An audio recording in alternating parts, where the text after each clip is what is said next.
to lead to the darkest conclusion of all.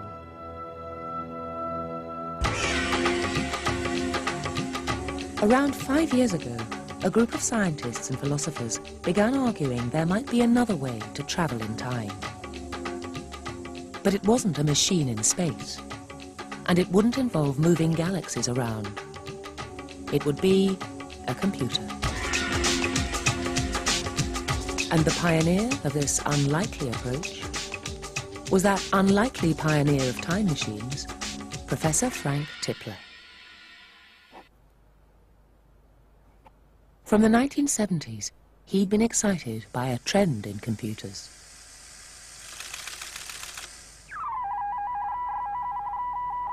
People realized that processing speed of computers was increasing exponentially. Every year, every few years, every 18 months, the processing speed would double.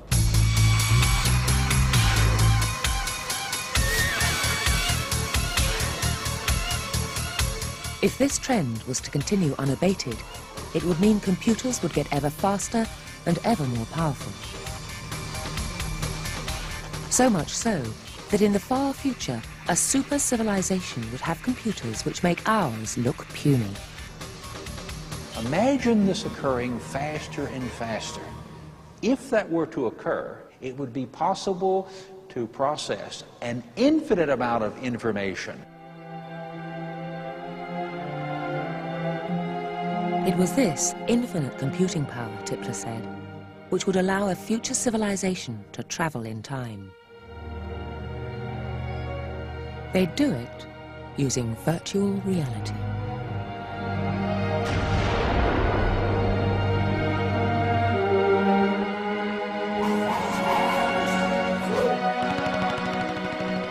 The images computers can create have improved hugely over the last 30 years. But many physicists believe eventually computers will be able to make virtual images which are so good they'd be indistinguishable from reality. They'd be exact copies of the real world, down to the last particle. In the distant future, simulating physical systems with very high accuracy so that they look perfectly real to the user of the virtual reality will become commonplace and trivial. But what if a future civilization wasn't just able to create images of fictional events?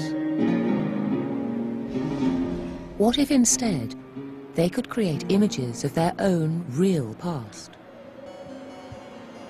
Then they'd be able to make exact three-dimensional copies of events and places in our time. These simulations would be populated by beings identical to us. They'd feel like us. They'd have thoughts just like us. They'd even think they were us. Our future descendants could then use these images to find out about their past. They'd have a time machine, but they wouldn't need to travel to the past. They'd bring the past to them. So imagine an advanced civilization, and suppose that I want to visit the past. It might turn out not to be possible to build a time machine and actually go back into the past. Physics might simply not permit that. There is a second way in which they could get the experience of living in the past. And that would be by creating a very detailed and realistic simulation of the past. The notion computers might one day be used to create exact copies of the past might seem like a wild intellectual exercise. But a new generation of believers in time travel have taken the idea to its own wild intellectual conclusion. And they've pointed out that a super civilization wouldn't just make one perfect simulation of the past. An advanced civilization would have enough computing power that even if it devoted only a tiny fraction of 1% of that computing power for just 1 second in the course of its maybe 1,000 years long existence, that would be enough to create billions and billions of ancestor simulations. Every time science has thought it has found a way to control time, it's been forced to confront a worrying implication. This latest solution is no exception, because it too turns out to have a bitter twist. One dictated by the laws of mathematical probability. If the computer of the future is churning out billions of simulations, how do we know we are living in the original real world, and not one of the billions of copies? In fact, the odds against us being real are billions to 1 against.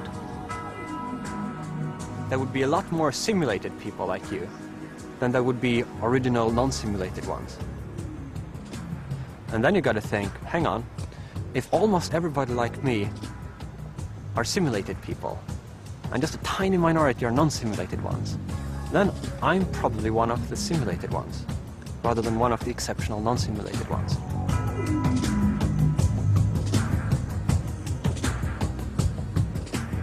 In other words, you're almost certainly living in an ancestor simulation, right now.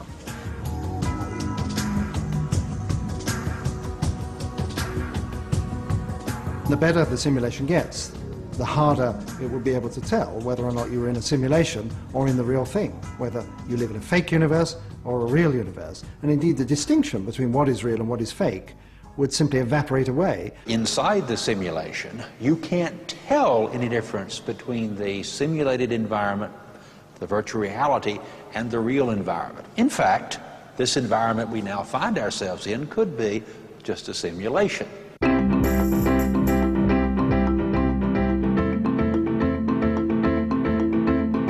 300 years ago, science set out on a quest to master time, to control it.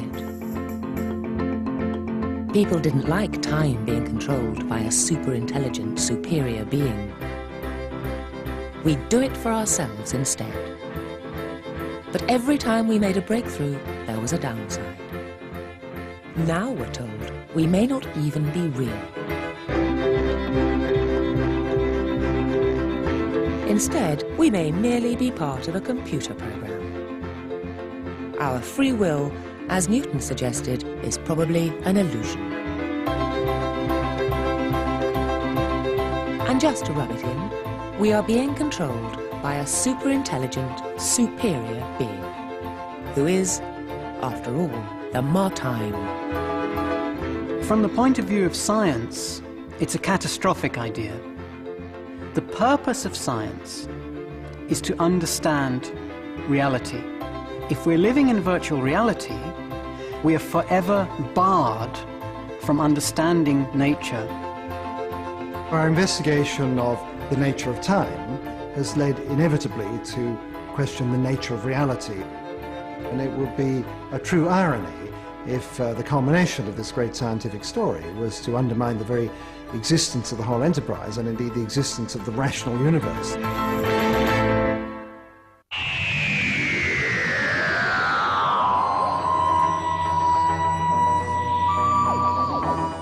A new series of real-life business drama, Trouble at the Top, is next tonight here on BBC Two.